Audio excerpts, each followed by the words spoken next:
काश हम भी होते तुम्हारी तरह, काश हम भी होते तुम्हारी तरह, फिर ये अलग सा जहां होता। सांसें न रुकती, दिल भी धड़कता, कुछ तो अलग दास्ता होता। अगर हम भी होते तुम्हारी तरह, कुछ तो अलग दास्ता होता, फिर ये अलग दास्ता होता।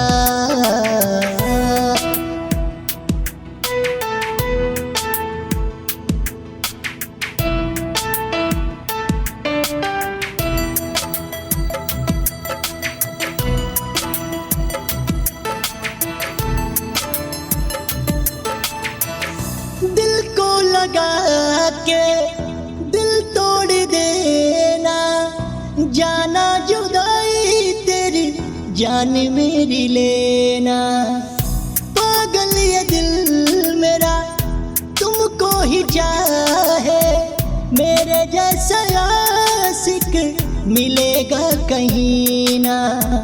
दिल तोड़ दोगे पहले देते बता, काश हम भी होते तुम्हारी तरह, कुछ तो अलग सा जहां होता।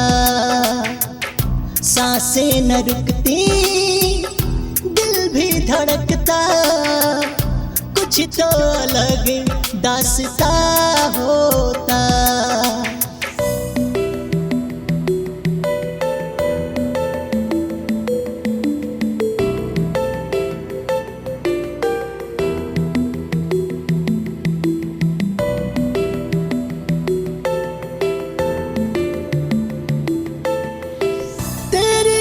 की में दुनिया भुलाया, टूट करके प्यार किया अपना बनाया।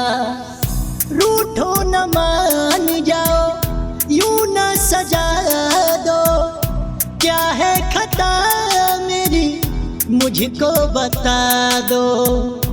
ऐसा किसी के साथ होता है कहाँ, काश हम भी होते तुम्हारी तरह, फिर ये अलग सा जहां होता।